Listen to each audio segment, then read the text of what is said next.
Starting in the name of Allah Almighty, who is the master of the day of judgment, and a bundle of Durood Salam on beloved Prophet Muhammad sallallahu alaihi wasallam.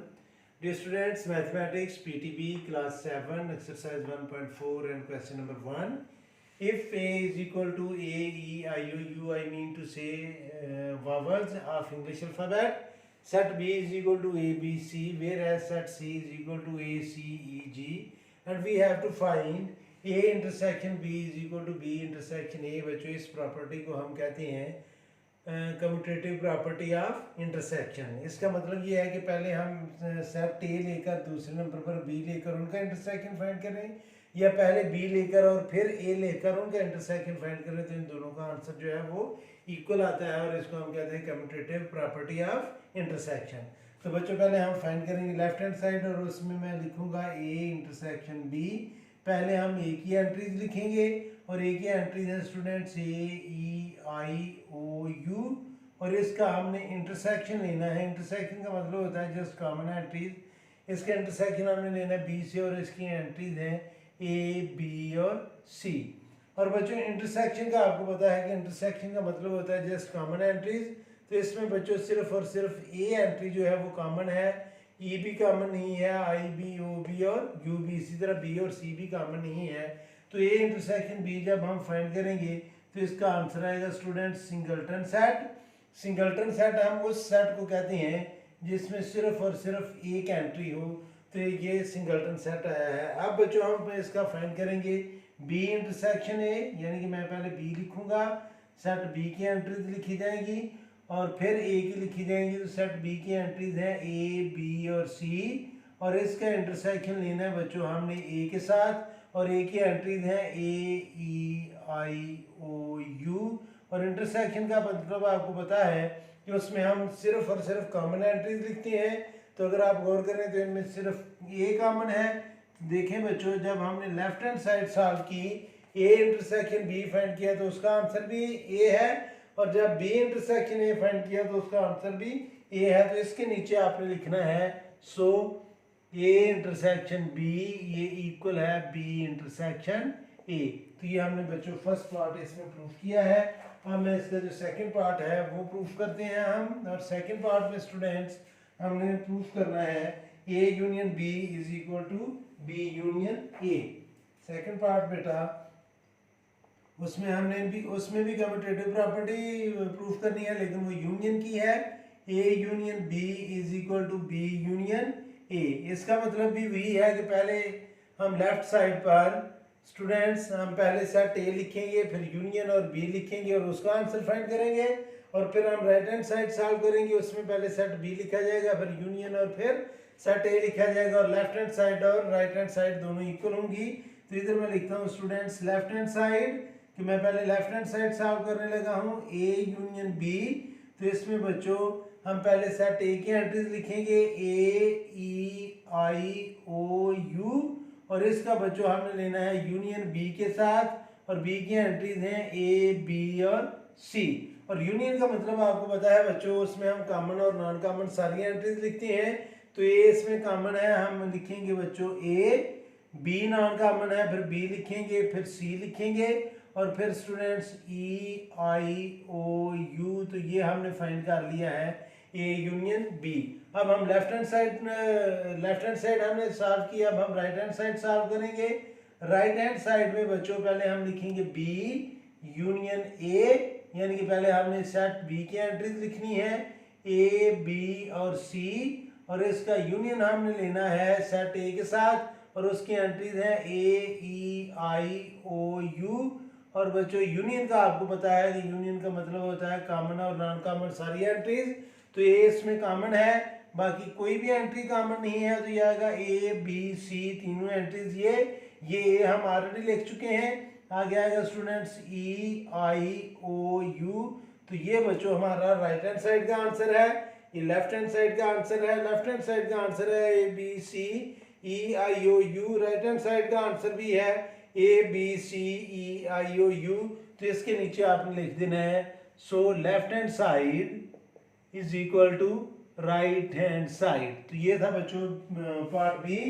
अब हम इसका C part करेंगे इसी question का, और उसमें हमने students B union C is equal to C union B ये फाइंड करना है और प्रूफ करना है कि ये इक्वल है। तो सी पार्ट थर्ड पार्ट है स्टूडेंट्स, इसमें हमने प्रूफ करना है बी यूनियन सी ये इक्वल हो सी यूनियन बी के।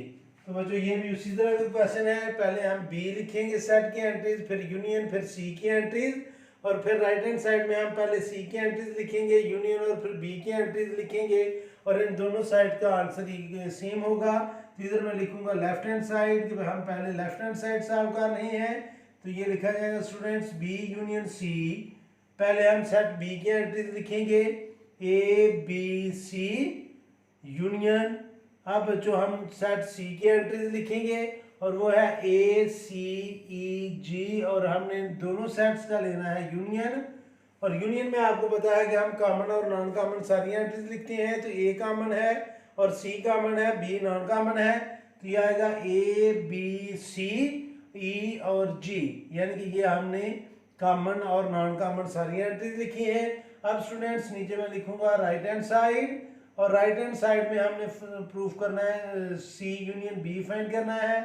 पहले हम सेट सी की एंट्रीज लिखेंगे ए सी ई और जी यूनियन, फिर बच्चों हम सेट बी की एंट्रीज लिखेंगे और वो है ए बी और सी, और स्टूडेंट्स यूनियन का आपको पता है कि इसमें कॉमन और नॉन कॉमन सारी एंट्रीज लिखी जाती हैं, तो ए कॉमन है स्टूडेंट्स, बी जो है वो नॉन कॉमन है, सी फिर कॉमन है, ई नॉन कॉमन है और जी भी नॉन कॉमन है। तो आप लेफ्ट हैंड साइड का आंसर देखें और राइट हैंड साइड का आंसर देखें तो दोनों आंसर सेम है।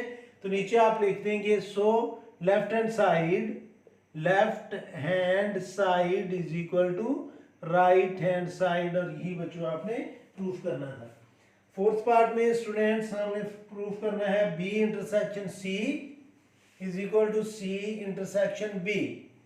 फोर्थ पार्ट में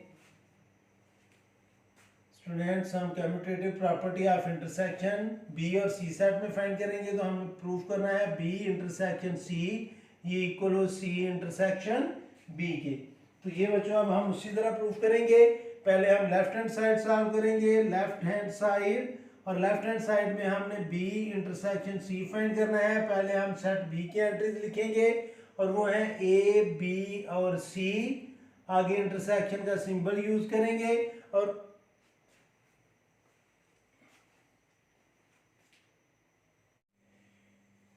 इंटरसेक्शन सी और सी की एंट्रीज हैं स्टूडेंट्स ए सी ई और जी। और बच्चों ये आप बड़ी अच्छी तरह जानते हैं कि इंटरसेक्शन का मतलब होता है जस्ट कॉमन एंट्रीज, और इसमें कॉमन है ए और सी, यानी कि ए दोनों सेट्स में है और सी भी दोनों सेट्स में है, तो बी इंटरसेक्शन सी जो है उसका आंसर है ए और सी। अब स्टूडेंट्स हम राइट हैंड साइड सॉल्व करेंगे जिसमें सी इंटरसेक्शन बी हमने लेना है, तो मैं इधर लिखूंगा राइट हैंड साइड, और राइट हैंड साइड में हम लिखेंगे सी इंटरसेक्शन बी। अब पहले हम एंट्रीज लिखेंगे सी की, और सी की एंट्रीज हैं ए सी ई और जी इंटरसेक्शन। अब हम बी की एंट्रीज लिखेंगे, क्योंकि पहले नंबर पर सी था तो मैंने सी की एंट्रीज लिखी, इंटरसेक्शन दूसरे नंबर पर बी है और अब हम बी की एंट्रीज लिखेंगे, और बी की एंट्रीज हैं ए बी और सी। और अब हम सिर्फ और सिर्फ कॉमन एंट्रीज लिखेंगे, इंटरसेक्शन का मतलब यही है ए और सी जो है वो दोनों में कॉमन है, तो इसका आंसर होगा स्टूडेंट्स ए और सी। अब आप लेफ्ट हैंड साइड का आंसर देखें वो भी ए और सी है, और राइट हैंड साइड का आंसर भी ए और सी है, तो हमने प्रूफ कर दिया कि जो लेफ्ट हैंड साइड है वो इक्वल है राइट हैंड साइड के, और यही हमने प्रूफ करना था। अब बच्चों हम करेंगे फिफ्थ पार्ट, और फिफ्थ पार्ट में हमने प्रूफ करना है students A intersection C is equal to C intersection A. Fifth part में स्टूडेंट्स हमने सॉल्व करना है fifth part A intersection C ये इक्वल हो सी इंटरसेक्शन ए। ये भी कम्यूटेटिव प्रॉपर्टी ऑफ इंटरसेक्शन है। पहले हम लेफ्ट हैंड साइड सॉल्व करेंगे, और लेफ्ट हैंड साइड में स्टूडेंट्स हमने फाइंड करना है ए इंटरसेक्शन सी। पहले हम सेट ए की एंट्रीज लिखेंगे और सेट ए की एंट्रीज हैं AEIOU इंटरसेक्शन। अब हम सी की एंट्रीज लिखेंगे और सी की एंट्रीज हैं स्टूडेंट्स ACE और G। और इंटरसेक्शन का आपको पता है कि इंटरसेक्शन का मतलब होता है जस्ट कॉमन एंट्रीज। तो इसमें A कॉमन है और E कॉमन है, बाकी सारी एंट्रीज नॉन कॉमन है। तो इंटरसेक्शन में हमने जस्ट कॉमन एंट्रीज लिखनी है, तो ये आएगा A और E। ये हमने students left hand side solve की। अब हम राइट हैंड साइड सॉल्व करेंगे। तो राइट हैंड साइड में हमने जो प्रूफ करना है C इंटरसेक्शन A, और सेट C की एंट्रीज है स्टूडेंट्स ACE और G, और इसका इंटरसेक्शन हमने लेना है A के साथ, और A की एंट्रीज हैं AEIOU। और इंटरसेक्शन का मतलब आपको पता है बच्चों कि हम जस्ट कॉमन एंट्रीज लिखते हैं। तो कॉमन एंट्रीज इसमें है सिर्फ A और E, और ये आंसर है स्टूडेंट्स राइट हैंड साइड का। लेफ्ट हैंड साइड का आंसर भी यही है, तो हमने प्रूफ कर दिया कि so left hand side is equal to right hand side. ये था 5th पार्ट। और अब बच्चों हम प्रूफ करेंगे 6th पार्ट। 6th पार्ट में हमने A union C is equal to C union A proof करना है। ये भी कम्यूटेटिव प्रॉपर्टी है लेकिन ये यूनियन की है। तो 6th पार्ट में स्टूडेंट्स हमने प्रूफ करना है A यूनियन C ये इक्वल हो C यूनियन A के। और यूनियन का आपको पता है कि यूनियन में हम कॉमन और नॉन कॉमन सारी एंट्रीज लिखते हैं। तो हम पहले लेफ्ट हैंड साइड सॉल्व करेंगे A यूनियन C। पहले हम A की एंट्रीज लिखेंगे AEIOU यूनियन। अब हम C की एंट्रीज लिखेंगे ACE और G। और अब बच्चों हम इसका लेंगे यूनियन, और आपको पता है कि यूनियन में कॉमन और नॉन कॉमन सारी एंट्रीज पाई जाती हैं। A कॉमन है बच्चों, हम A लिखेंगे, C नॉन कॉमन है, फिर C लिखेंगे, फिर E कॉमन है, फिर I नॉन कॉमन है, आगे G नॉन कॉमन है, फिर O नॉन कॉमन है और U भी नॉन कॉमन है।